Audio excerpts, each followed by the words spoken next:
Hello everyone, welcome to Study Tube. तो इस video में हम लोग देखने जा रहे हैं इस सीरीज का सेट नंबर 2, सेट नंबर 1 हम लोग ऑलरेडी कवर कर चुके हैं। इस सीरीज के लिए मैंने एक सेपरेट प्लेलिस्ट बना दिया हुआ है ताकि फ्यूचर में आप कभी भी इस सीरीज के वीडियोस देखना चाहो तो एक ही प्लेलिस्ट के अंदर वो सारे वीडियोस आपको मिल जाएंगे। तो बढ़ते हैं वीडियो में आगे। पीडीएफ आने वाले टाइम में जो भी पीडीएफ अपलोड किए जाएंगे सबको इसी टेलीग्राम चैनल पर अपलोड किया जाएगा। आप इस क्यूआर कोड को स्कैन करके टेलीग्राम चैनल को ज्वाइन कर ले या फिर ये आईडी डालें अपने टेलीग्राम चैनल पे। टेलीग्राम में जो सर्च बॉक्स होता है वहाँ पर डालें इसको, आपको मिल जाएगा चैनल। तो पहला सवाल है आज के इस सेट नंबर 2 का, निम्न में कौन से ऊर्जा खाद्य पदार्थ है, यानी कौन से खाद्य पदार्थ है जिससे हमें ऊर्जा प्रदान होती है, हमारे शरीर को ऊर्जा मिलती है। तो ऊर्जा हमें मिलती है कार्बोहाइड्रेट और वसा से। प्रोटीन से भी हमें ऊर्जा मिलती है लेकिन इसका मुख्य कार्य नहीं है। हमारे शरीर को मुख्य रूप से जो ऊर्जा प्राप्त होती है वो है कार्बोहाइड्रेट और वसा। कार्बोहाइड्रेट और वसा में भी वसा से हमें ऊर्जा ज़्यादा प्राप्त होती है। तो ए जो है हमारा राइट आंसर है। कार्बोहाइड्रेट और वसा शरीर को ऊर्जा प्रदान करने वाले मुख्य खाद्य पदार्थ हैं। वसा कार्बोहाइड्रेट से अधिक ऊर्जा प्रदान करता है। प्रोटीन कोशिकाओं की वृद्धि एवं मरम्मत करता है। एंजाइम और एंटीबॉडी बनाता है। सारे एंजाइम्स आप जानते हो प्रोटीन ही होते हैं, एंटीबॉडी भी प्रोटीन होते हैं। हार्मोन संश्लेषण में भाग लेता है। जरूरत पड़ने पर शरीर को ऊर्जा भी प्रदान कर सकता है। अगर मान लो कार्बोहाइड्रेट की कमी हो गई, वसा की कमी हो गई तो फिर एनर्जी कहाँ से मिलेगी हमारे बॉडी को। वैसे केस में क्या है कि प्रोटीन से एनर्जी ली जाती है। विटामिन और खनिज से ऊर्जा प्राप्त नहीं होती है। ये शरीर के विभिन्न उपापचयी प्रक्रियाओं को नियंत्रित करते हैं। बहुत सारे केमिकल रिएक्शंस हमारे बॉडी में चलते रहते हैं जिसे कैटालाइज किया जाता है या फिर बोल दो उत्प्रेरक के रूप में खनिज का इस्तेमाल किया जाता है। प्रोटीन की कमी से शिशुओं में या फिर बच्चों में सूखा रोग यानी कि मेरास्मस तथा क्वाशियोरकर रोग होता है। बीज के द्वारा भविष्य में पौधा बनाने वाला भाग कौन होता है। बीज पत्र है यानी कि कोटिलिडन, बीज आवरण है यानी कि सीड कोट, जर्म कोशिका यानी कि जर्म सेल और एम्ब्रियो भ्रूण। तो डी हमारा राइट आंसर हो जाएगा। भ्रूण से ही आगे चल करके पौधा बनेगा। बीज के 3 भाग होते हैं, बीज आवरण, बीज पत्र और भ्रूण। भ्रूण में भ्रूण अक्ष होता है, एम्ब्रियोनल एक्सिस होता है जिसके 2 सिरे होते हैं। एक सिरा को हम लोग मूलांकुर बोलते हैं यानी कि रेडिकल जिससे जड़ विकसित होती है, और एक सिरा को हम लोग दूसरे सिरा को हम लोग प्रांकुर बोलते हैं, प्लूम्यूल, जिससे तना विकसित होता है। फफूंदी में पोषण की विधि होती है। फफूंदी यानी कि कवक, कवक में पोषण की विधि होती है। तो जो कवक होते हैं वो परपोषी होते हैं। परपोषी में भी जो अधिकांश कवक होते हैं वो मृतोपजीवी होते हैं। मृतोपजीवी होते हैं, परजीवी भी हो सकते हैं, परजीवी भी हो सकते हैं, ये तो नहीं होते हैं, ये भी नहीं। परजीवी भी हो सकते हैं, सहजीवी भी हो सकते हैं, लेकिन अधिकांश होते हैं मृतोपजीवी यानी कि सेप्रोफाइट होते हैं। सभी कवक परपोषी होते हैं। जो कवक कार्बनिक पदार्थ को शरीर से बाहर पाचित कर उन्हें अवशोषित कर लेते हैं उन्हें मृतोपजीवी या अपघटक कहते हैं। अधिकांश कवक अपघटक होते हैं। कवक क्या करता है या फिर मृतोपजीवी जो जीव होते हैं वो क्या करते हैं कि जो कार्बनिक पदार्थ होते हैं, जटिल कार्बनिक पदार्थ होते हैं, उनका पाचन वो शरीर से बाहर ही कर लेते हैं। जो भी एंजाइम्स वगैरह सीक्रेट करना है ना, उनको सीक्रेट करके बॉडी से बाहर ही वो उसको डाइजेस्ट कर देता है, पाचित कर देता है। पाचन के बाद घुलनशील पदार्थ बनता है और उसे वो बाद में अवशोषित कर लेता है। पाचन जो है बॉडी के बाहर होता है। हम लोग के बॉडी के अंदर क्या होता है, पाचन बॉडी के अंदर होता है। कवक के केस में या फिर जो भी मृतोपजीवी जीव है उनके केस में जो पाचन है बॉडी के बाहर होता है। पचने के बाद वो सीधा उसको एब्जॉर्ब कर लेता है। जो कवक सजीव पौधों तथा जंतुओं पर निर्भर करते हैं उन्हें परजीवी कहते हैं। जो कवक शैवालों के साथ लाइकेन और उच्च वर्गीय पादप के साथ कवक मोल यानी कि माइकोराइजा के रूप में रहते हैं उन्हें सहजीवी कहते हैं। याद रखिएगा, जो लाइकन है वो कवक शैवाल के बीच सहजीवी संबंध है, और जो माइकोराइजा है या फिर कवक मूल है वो कवक और उच्च वर्गीय पादपों के बीच सहजीवीय संबंध है। कवक के अध्ययन को हम लोग माइकोलॉजी कहते हैं। कवक की जो कोशिका भित्ति होती है वो काइटिन की बनी होती है। कवक की कोशिका भित्ति किससे बनी होती है, काइटिन की बनी होती है। ये जो काइटिन है ये कार्बोहाइड्रेट है। प्राणी संभोजी पोषण विधि ये किसमें पाया जाएगा, अमीबा के अंदर, मनुष्यों के अंदर, हम लोगों के अंदर जो पोषण की विधि है वो है प्राणी संभोजी। अमीबा के अंदर भी सेम है।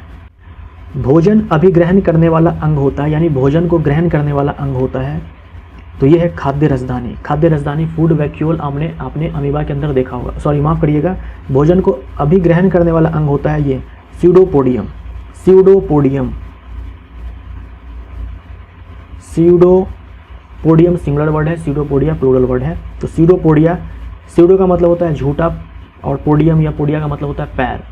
मतलब एक्चुअल में पैर नहीं होता है, लेकिन पैड जैसा वो अमीबा बना लेता है। अमीबा बना लेता है।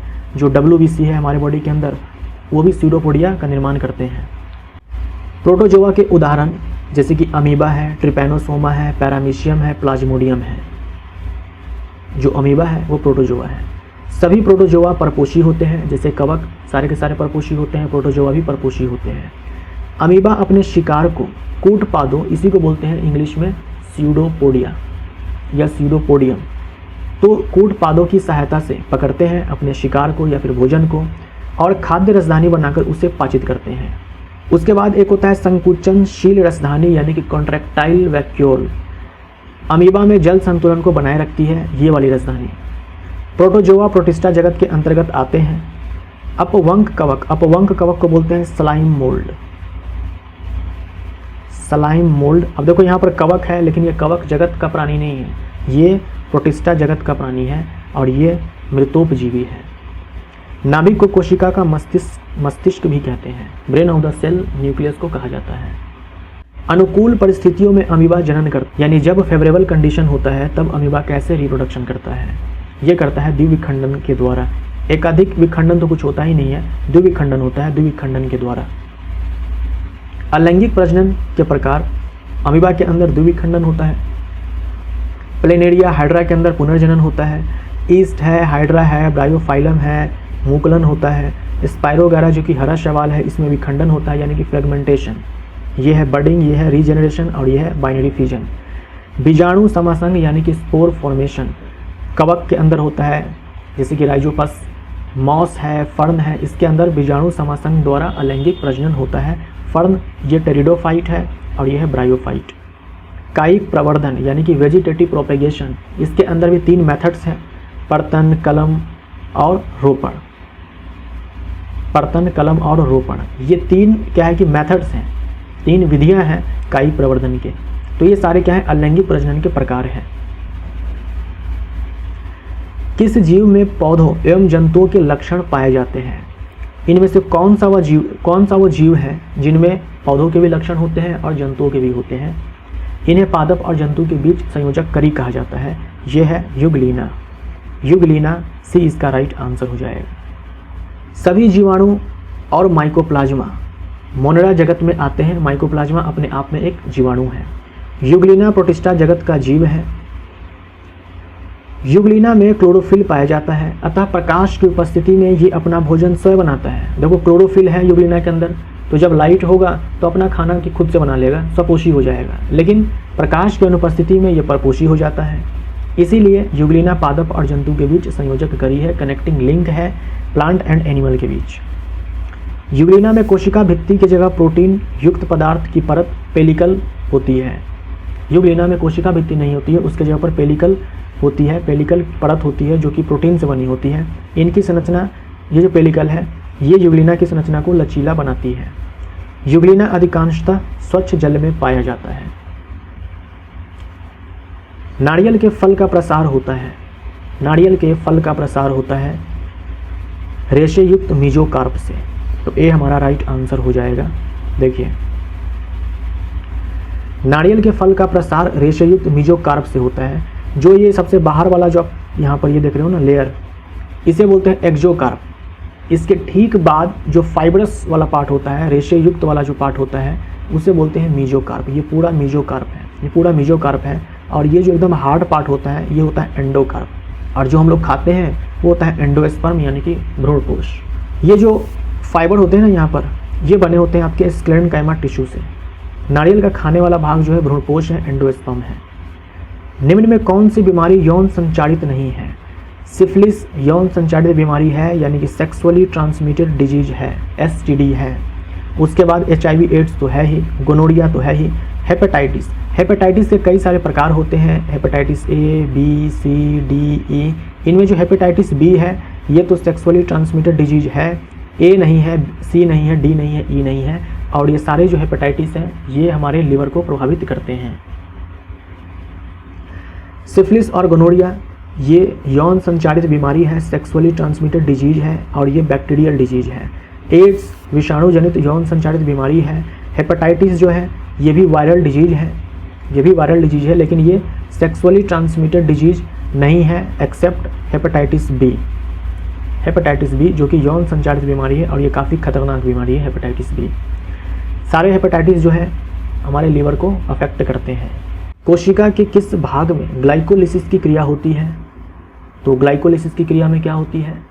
ग्लूकोज का विखंडन होता है पायरुवेट में, ऑक्सीजन की अनुपस्थिति में, कोशिका द्रव्य में। तो ए हमारा राइट आंसर हो जाएगा।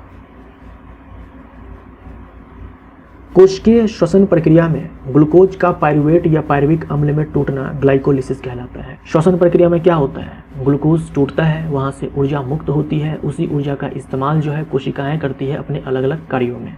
तो सबसे पहले ग्लूकोज पायरुवेट में टूटता है। कहाँ टूटता है? कोशिका द्रव्य में टूटता है और ऑक्सीजन की अनुपस्थिति में टूटता है। इस प्रोसेस को ग्लाइकोलिसिस कहा जाता है। माइटोकॉन्ड्रिया और क्लोरोप्लास्ट के पास अपना डीएनए और राइबोसोम होता है। बहुत ही ज़्यादा इंपॉर्टेंट पॉइंट है। प्लास्टिड केवल पादप कोशिका में ही पाया जाता है। प्लास्टिड जैसे कि क्लोरोप्लास्ट, ल्यूकोप्लास्ट, ये सब केवल पादप कोशिका में ही पाया जाता है। माइटोकॉन्ड्रिया कोशिका का बिजली घर है। इसमें पायरुवेट ऑक्सीजन की उपस्थिति में कार्बन डाइऑक्साइड जल में टूटता है, साथ ही अधिक मात्रा में ऊर्जा मुक्त होती है। तो ऊर्जा जो है बहुत ही ज़्यादा मात्रा में मुक्त होती है, इसीलिए माइटोकॉन्ड्रिया को power house of the cell कहा जाता है। रॉबर्ट ब्राउन ने 1831 में कोशिका में नाभिक की खोज की थी। नाभिक को कोशिका का मस्तिष्क कहा जाता है। पत्तियों में उपस्थित उन छिद्रों के नाम बताएं जिनके द्वारा श्वसन क्रिया में गैसों का आदान प्रदान होता है। गैसों का आदान प्रदान रंध्रों के द्वारा होता है, स्टोमेटा के जरिए होता है। गैसों का आदान प्रदान तना में जो वात रंध्र होते हैं उनके द्वारा भी हो सकता है। पत्तियों में जो स्टोमेटा है इसके द्वारा भी हो सकता है। जो पुराने जड़ होते हैं उनमें भी ये वात रंध्र होते हैं, उनके द्वारा भी हो सकता है। लेकिन सबसे ज़्यादा जो है पत्तियों में जो स्टोमेटा है इसी के जरिए होता है। पौधों में गैसों का आदान प्रदान जड़, तना और पत्तियों के सतह द्वारा विसरण क्रिया से होता है। पत्तियों में रंध्रों के द्वारा होता है, अधिकांश जो है रंध्रों के द्वारा ही होता है। तो मुख्य रूप से गैसों का आदान प्रदान किससे होता है? पत्ती में उपस्थित रंध्रों के द्वारा होता है। तना के छाल पर स्थित वात रंध्रों द्वारा होता है और छाल के भीतर की तरफ अंतरकोश के स्थानों द्वारा होता है। जड़ की बात करें तो मूल रोम द्वारा होता है और जो पुराने जड़ होते हैं उनमें वात रंध्र भी होते हैं, उनके द्वारा भी होता है। ब्रायोफाइट में होते हैं। Bryophyte liverwort and moss, liverwort and moss ये ब्रायोफाइट्स हैं। Thallophyta, bryophyta, pteridophyta, gymnosperm and angiosperm ये सारे क्या हैं? पादप जगत के 5 विभाजन या समूह हैं या फिर बोल दो वर्ग हैं। ब्रायोफाइटा समूह के पौधे को पादप जगत का उभयचर कहा जाता है। ब्रायोफाइट्स जो होते हैं, जो ब्रायोफाइटा के अंदर पादप आते हैं उनमें जाइलम और फ्लोएम नहीं होता है, इसीलिए ये होते हैं असंवहनी पादप यानी कि नॉन वेस्कुलर प्लांट्स। जो ब्रायोफाइट्स होते हैं उनके एग्जाम्पल है जैसे कि मॉस में फ्यूनेरिया है, लिवरवर्ट जैसे कि मार्केंशिया है, रिक्सिया है, ये सारे एग्जाम्पल्स जो है बहुत ही ज़्यादा इंपॉर्टेंट है। प्रजातियों के विकास के प्राकृतिक चयन का सिद्धांत दिया था। ये किसने दिया था? मेंडल ने, डार्विन ने, लमार्क ने या फिर विजमैन ने? ये दिया था डार्विन ने, चार्ल्स डार्विन। कार्ल लिनियस ने दिया था द्विनाम पद्धति, बाइनोमियल नोमेनक्लेचर। इन्हीं को कहा जाता है फादर ऑफ टैक्सोनॉमी, वर्गीकीय जनक। इनकी किताब का नाम है Systema नेचुरी and genera plantarum. Mendel साहब को कहा जाता है अनुवांशिकी का जनक। डार्विन, चार्ल्स डार्विन, प्राकृतिक चयनवाद का सिद्धांत इन्होंने दिया था, है ना, थ्योरी ऑफ नेचुरल सिलेक्शन, प्राकृतिक चयनवाद। द ओरिजिन ऑफ स्पीशीज पुस्तक के लेखक हैं चार्ल्स डार्विन। लमार्क, उपार्जित लक्षणों का वंशागति सिद्धांत, ये दिया था लमार्क ने। निम्न में से किस वर्ग के जंतुओं का प्रगुहा या फिर बोल दो सिलोम या देह गुहा रक्त से भरा हुआ होता है? यानी बॉडी कैविटी जो है, देह गुहा जो है रक्त से भरा होता है। जो रक्त है वो किसी रक्त वाहिनी में नहीं बहता। तो यह है आर्थ्रोपोडा। ये हमारा राइट आंसर हो जाएगा। संघ आर्थ्रोपोडा से संबंधित बहुत सारी बातें हैं जो आपको याद रखनी है, एग्जाम में बहुत पूछे जाते हैं। यह जंतु जगत का सबसे बड़ा संघ है। शरीर खंड युक्त होता है, सेगमेंटेड होता है, खुला परिसंचरण तंत्र पाया जाता है, ओपन सर्कुलेटरी सिस्टम पाया जाता है। खुला परिसंचरण तंत्र कहने का मतलब जो रक्त है वो रक्तवाहिनी में नहीं बहता। देह गुहा रक्त से भरी होती है। ये सवाल बहुत एग्जाम में पूछा जाता है। अच्छे से याद रखिए। इनमें जुड़े हुए पैर पाए जाते हैं। आर्थ्रोपोडा का मतलब ही होता है जॉइंटेड लेग्स। उत्सर्जन अंग इनमें मैल्पिगियन नलिका है। श्वसन अंग इनमें श्वास रंध्र बोल दो या फिर श्वास रंध्र या फिर श्वसनिका, जिसे ट्रैकिया बोलते हैं इंग्लिश में। जो बॉडी है वो ट्रिप्लोब्लास्टिक होते हैं, त्रिकोणिक होते हैं। बाइलेटरल सिमेट्री इनमें पाई जाती है। उदाहरण है सारे के सारे जो इंसेक्ट्स होते हैं, सारे के सारे जो कीट पतंगे हैं वो आपके आर्थ्रोपोडा में ही आते हैं। झींगा भी कीट है। बिच्छू, मकड़ी, तिलचट्टा, घरेलू मक्खी, तितली, शतपाद, ये सारे जो है आपके आर्थ्रोपोड्स हैं। निमेटोडा जिसे हम लोग गोल कृमि बोलते हैं, इनमें देह गुहा को कूट सिलोम कहते हैं। याद रखिएगा, ये बहुत ही ज़्यादा इंपॉर्टेंट है, इस पर आप VVI मार्क कर सकते हो। जो निमेटोड है ना, या फिर जो गोल कृमि होते हैं, जैसे उचरेडिया बैंक्रॉफ्टी जिसके कारण फाइलेरिया होता है, इनमें सिलोम होता है क्या? नहीं होता है। सिलोम जैसा होता है, यानी कि स्यूडो सिलोम होता है। जैसे स्यूडोपोडिया था ना, वैसे ही स्यूडो सिलोम। इनमें वास्तविक देह गुहा नहीं होती है, ये ध्यान में रखिएगा। वास्तविक देह गुहा नहीं है, उसे हम कूट सिलोम बोलते हैं या फिर स्यूडो सिलोम बोलते हैं। तो एक ही फाइलम है जहां आपको कूट सिलोम मिलेगा, वो है फाइलम निमेटोडा, जिसे हम लोग एस्कहेलमिंथस भी बोलते हैं, फाइलम एस्कहेलमिंथस। पोडीफेरा, निडेरिया और प्लेटीहेलमिंथस में देह गुहा नहीं होती है। पोडीफेरा, निडेरिया, प्लेटीहेलमिंथस में देह गुहा नहीं होती है। निमेटोडा में कूट सिलोम होता है, यानी कि वास्तविक देह गुहा नहीं होती है। बाकी जो भी फाइलम है सारे में देह गुहा होती है। टेप वर्म के खंड कहलाते हैं। टेप वर्म के खंड कहलाते हैं प्रोग्लोटिड्स। प्लेनेरिया, लिवर, फ्लूक और टीनिया। प्लेटीहेलमिंथस संघ के जंतु है। संघ प्लेटीहेलमिंथस के जीव को ही चपटा कृमि कहा जाता है। फ्लैट वर्म्स हम लोग किसे बोलते हैं? जो फाइलम प्लेटीहेलमिंथस है उसके जीव को, जैसे कि प्लेनेरिया है, लिवर फ्लूक है, टीनिया सोलियम है, ये सारे। टीनिया को टेप वर्म या पॉर्क टेप वर्म भी कहते हैं। टेप वर्म के खंड प्रोग्लोटिड्स कहलाते हैं। टीनिया सोलियम को सामान्य रूप से कहते हैं। अभी आपने देखा ना टीनिया, ये टीनिया, यही टीनिया है। टीनिया जीनस है, सोलियम जाति है। तो ये जो टीनिया सोलियम है इसे सामान्य रूप से कहते हैं पोर्क टेप वर्म कहते हैं। अभी आपने देखा था टीनिया को टेप वर्म या पोर्क टेप वर्म भी कहते हैं। तो टीनिया को सामान्य रूप से पोर्क टेप वर्म कहते हैं। पोर्क का मतलब होता है सुअर का मांस। टीनिया सोलियम को टेप वर्म या पोर्क टेप वर्म भी कहते हैं। यह मनुष्यों में परजीवी है। अधपका गाय और सुअर का मांस खाने से यह परजीवी मनुष्यों के शरीर में चला जाता है, क्योंकि इसके मांस में, गाय और सुअर के मांस में यह परजीवी मौजूद होता है। अगर पका के अच्छे से खाया तो परजीवी मर जाएगा, यह टीनिया सोलियम मर जाएगा। नहीं खाया तो फिर वो मनुष्य के बॉडी में चला जाएगा और उसे कर देगा टीनियासिस। कीट सांस लेते हैं। जो कीट होते हैं सारे वो आर्थ्रोपोडा फाइलम में आते हैं।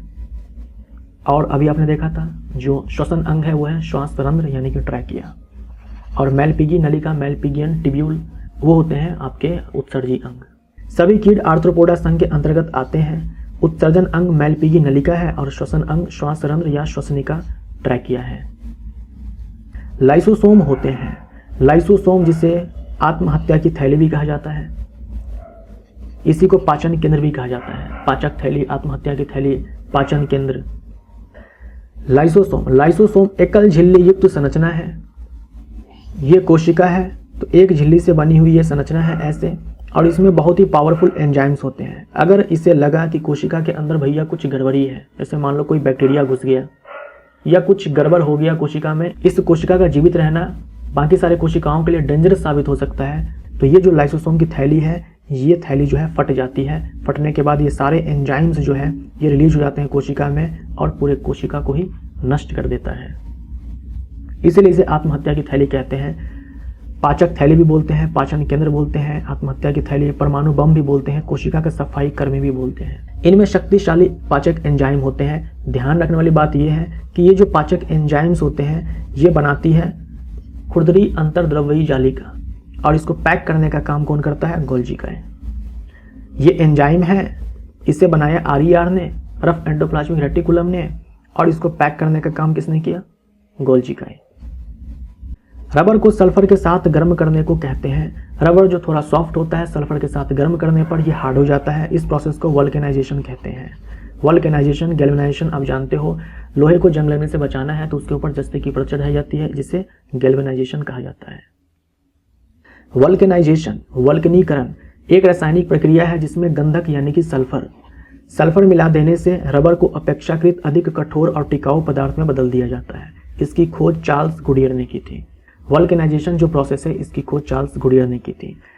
यशदीकरण या फिर गैल्वनीकरण या फिर यशद लेपन या फिर गैल्वेनाइजेशन एक ऐसी प्रक्रिया है जिसमें लोहे को जंग लगने से बचाने के लिए उसके ऊपर जस्ते की परत चढ़ाई जाती है। डिटर्जेंट के निर्माण में प्रयुक्त होने वाला एंजाइम नहीं है। डिटर्जेंट के निर्माण में प्रोटीएज, एमाइलेज, लाइपेज इन सारे का इस्तेमाल होता है, रेनेट का नहीं होता है। प्रोटीएज जो भी प्रोटीन को तोड़ने वाले एंजाइम्स होते हैं सारे को हम एक साथ प्रोटीएज बोल सकते हैं। एमाइलेज आप जानते हो स्टार्च को तोड़ता है, लाइपेज जो है वसा को तोड़ता है। तो मान लीजिए कपड़े के ऊपर कोई वसा है तो डिटर्जेंट के अंदर इस एंजाइम का इस्तेमाल किया जाता है ताकि उस वसा को तोड़ ताड़ दे, दूसरे पदार्थ में बदल दे ताकि वो आसानी से साफ हो जाए। लाइपेज वसा को तोड़ने वाला एंजाइम है। एमाइलेज कार्बोहाइड्रेट को तोड़ने वाला एंजाइम है। प्रोटीन को तोड़ने वाला कोई भी एंजाइम प्रोटीएज कहलाता है। प्रोटीएज, एमाइलेज, लाइपेज और सेलुलोज का उपयोग, सेलुलोज नहीं सेल्यूलेज ये एंजाइम है जो सेलुलोज को तोड़ता है, का उपयोग डिटर्जेंट के निर्माण में किया जाता है। इन सारे में सबसे ज़्यादा इस्तेमाल जो है प्रोटीएज का किया जाता है। उसके बाद है रेनेट। रेनेट कोई एक एंजाइम नहीं है, इसके अंदर कई सारे एंजाइम्स आते हैं। ये कई एंजाइमों का समूह है। रेनेट का काम होता है दूध को फाड़कर पचने योग्य बनाना। यह एंजाइम जुगाली करने वाले जो पशु होते हैं उनके बच्चों के आमाशय में पाया जाता है। जब ये बछड़े अपने माँ का दूध पीते हैं तो यह एंजाइम उसे फाड़कर पचने योग्य बनाता है, और जब ये बछड़े घास खाने लग जाते हैं तो ये एंजाइम जो है बनना बंद हो जाता है। जो पनीर बनाने वाले जो इंडस्ट्री होते हैं या फिर जो मिल्क प्रोडक्ट बनाने वाली इंडस्ट्री होते हैं जहाँ दूध को फाड़ना पड़ता है वहाँ पर इस रेनेट एंजाइम का इस्तेमाल जो है बड़े पैमाने पर किया जाता है। इस एंजाइम को जो है ये जो बछड़े होते हैं इनके बॉडी से निकाला जाता है। निकाल करके इसका इस्तेमाल जो है फैक्ट्री में, खास करके पनीर बनाने वाले इंडस्ट्री में इस एंजाइम का इस्तेमाल किया जाता है। निम्न में से कौन सा रासायनिक रूप से सर्वाधिक सक्रिय है? क्लोरीन है, फ्लोरीन है, आयोडीन है, लिथियम है। Chlorine, fluorine, iodine, chlorine, fluorine, iodine ये सारे क्या हैलोजन है। क्लोरीन है, फ्लोरीन है, क्लोरीन है, ब्रोमीन है, आयोडीन है। तो जैसे जैसे हम नीचे जाएंगे ये सारे हैलोजन तत्व हैं। जो सक्रियता है यह घटती चली जाती है। तो सबसे ज़्यादा सक्रिय फ्लोरीन है, और फ्लोरीन आवर्त 2 का तत्व है। इसी में आप चले जाओगे लेफ्ट में तो आपको लिथियम मिलेगा। तो लिथियम फ्लोरीन में जो फ्लोरीन है ये ज़्यादा सक्रिय है। हमारा आंसर यहाँ पर फ्लोरीन हो जाएगा। हैलोजन की सक्रियता, फ्लोरीन सबसे ज़्यादा सक्रिय है, उससे कम क्लोरीन, उससे कम ब्रोमीन, सबसे कम आयोडीन। आवर्त 2 में फ्लोरीन सबसे अधिक सक्रिय तत्व है। आवर्त 2 में ही लिथियम है और आवर्त 2 में ही फ्लोरीन है। आवर्त सारणी का सबसे अधिक विद्युत ऋणात्मक तत्व, हाईएस्ट इलेक्ट्रोनेगेटिविटी, ये फ्लोरीन के पास है। जो फ्लोरीन है वो प्रबल ऑक्सीकारक है। स्ट्रॉन्गेस्ट ऑक्सीडाइजिंग एजेंट है पूरे पीरियोडिक टेबल में फ्लोरीन। सबसे ज़्यादा जो इलेक्ट्रॉन एफिनिटी है ये क्लोरीन के पास है। लिथियम जो है आवर्त सारणी की सबसे हल्की धातु है। अमलगम किसकी मिश्र धातु है? अमलगम जो है ये मिश्र धातु है पारा की, यानी कि मरकरी की, मरकरी। सीसा और टीन की मिश्र धातु है जैसे कि फ्यूज तार, रांगा जिसे सोल्डर बोलते हैं। तांबा और जस्ता की मिश्र धातु है पीतल, ब्रास। तांबा और टीन की मिश्र धातु है कांस्य, ब्रॉन्ज। पारा का अन्य धातु के साथ मिश्रण अमलगम कहलाता है, लेकिन लोहा, प्लेटिनम, टंगस्टन पारा के साथ अमलगम नहीं बनाते हैं। पारा को क्विक सिल्वर भी कहा जाता है। पारा एकमात्र धातु है जो कमरे के ताप पर द्रव्य अवस्था में, द्रव्य नहीं, द्रव्य का मतलब पदार्थ होता है, द्रव है ना, द्रव। पारा का परमाणु क्रमांक जो है 80 है। जंग लगे लोहे के वजन में निम्न में से कौन सा परिवर्तन होता है? तो जंग लगे लोहे का वजन जो है पहले बढ़ता है और फिर घटता है। तो ए हमारा राइट आंसर हो जाएगा। जब लोहे को लंबे समय तक नम वायु में छोड़ दिया जाता है तो इसका ऑक्सीकरण होने लगता है और इसके ऊपर लाल भूरे रंग की एक परत चढ़ जाती है जिसे जंग कहते हैं। जंग का ये फॉर्मूला होता है। जैसे मान लीजिए ये एक लोहा है, चमकता हुआ चमकदार लोहा, अभी इसके ऊपर जंग नहीं लगा हुआ है तो अभी ये Fe है। धीरे धीरे क्या होगा, इसके ऊपर जंग लगना स्टार्ट हो जाएगा। तो पहले Fe था, अब क्या है Fe2O3.XH2O। अब इसके ऊपर ये परत चढ़ गई तो इसका द्रव्यमान क्या हो जाएगा, इस पूरे लोहे का जो द्रव्यमान है ये ज़्यादा हो जाएगा, ये भारी हो जाएगा और धीरे धीरे धीरे क्या होगा, ये लोहा जो है ये नष्ट होता चला जाएगा तो फिर धीरे धीरे हल्का होता चला जाएगा। जंग लगे लोहे का वजन पहले बढ़ता है उसके बाद घटता है। निम्न में से किसे श्वेत धातु भी कहते हैं? श्वेत धातु या फिर सफ़ेद सोना, ये प्लेटिनम को कहा जाता है। तो ए हमारा राइट आंसर हो जाएगा। जो ग्रुप नंबर 10 है इसमें आपको मिलेगा निकला, पंडित, पटेल। निकल, पैलेडियम, प्लेटिनम, इन सब का इस्तेमाल जो है उत्प्रेरक के रूप में, कैटालिस्ट के रूप में हाइड्रोजिनेशन प्रोसेस में किया जाता है। प्लेटिनम को सफ़ेद धातु या सफ़ेद सोना या एडम उत्प्रेरक भी कहते हैं। समूह 10 के धातु में निकल, पैलेडियम, प्लेटिनम का उपयोग उत्प्रेरक के रूप में हाइड्रोजनीकरण अर्थात वनस्पति तेल से घी बनाने में किया जाता है। वनस्पति तेल से घी बनाने की प्रक्रिया को ही हम लोग हाइड्रोजिनेशन बोलते हैं, क्योंकि इस प्रोसेस में हाइड्रोजन को जोड़ा जाता है। चूने का पानी क्लोरीन से क्रिया कर बनता है। चूने का पानी बोलने से ज़्यादा बढ़िया होता है कि शुष्क बुझा हुआ चूना हम बोलें। शुष्क बुझा हुआ चूना और क्लोरीन के बीच जब अभिक्रिया होती है तो बनता है ब्लीचिंग पाउडर। ए हमारा राइट आंसर हो जाएगा।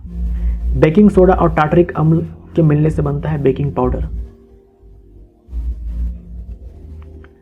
बेकिंग सोडा जिसका रासायनिक नाम है सोडियम बाइकार्बोनेट या फिर सोडियम हाइड्रोजन कार्बोनेट, फॉर्मूला ये होता है। बेकिंग पाउडर, बेकिंग सोडा और टार्टरिक अम्ल से बेकिंग पाउडर मिल जाएगा। धावन सोडा यानी कि washing soda, sodium carbonate decahydrate, ये फॉर्मूला होता है Na2CO3.10H2, सोडियम कार्बोनेट डेकाहाइड्रेट। रंजक चूर्ण कैल्शियम हाइपोक्लोराइट, ये फॉर्मूला है। चूना पानी या फिर बुझा चूना या भकरा चूना, ये है कैल्शियम हाइड्रोक्साइड, ये है रासायनिक सूत्र। मेंडेलीव के समय कुल ज्ञात तत्वों की संख्या थी। मेंडेलीव के समय कुल ज्ञात तत्वों की संख्या थी 63। मेंडेलीव के आवर्त सारणी में टोटल 63 एलिमेंट्स थे। मेंडेलीव ने अपने आवर्त सारणी में तत्वों को उनके मूल गुणधर्म, परमाणु द्रव्यमान और रासायनिक गुणधर्म के आधार पर व्यवस्थित किया। मेंडेलीव के आवर्त सारणी में 63 तत्व थे। मेंडेलीव के आवर्त सारणी का सिद्धांत क्या था? तत्वों के भौतिक एवं रासायनिक गुणधर्म उनके परमाणु द्रव्यमान के आवर्त फलन होते हैं। एग्जाम में बहुत पूछा जाता है। मेंडेलीव को आवर्त सारणी का जनक कहा जाता है। आधुनिक आवर्त सारणी मोजले ने दिया है। आधुनिक आवर्त सारणी में 118 तत्व है। तो यहाँ पर जाकर के हमारा सेट नंबर 2 जो है समाप्त होता है। वीडियो अगर आपको अच्छा लगा हो और आपने अभी तक लाइक नहीं किया है तो वीडियो को लाइक कर दें। मिलते हैं अगले सेट में, सेट नंबर 3 में। Thank you so much.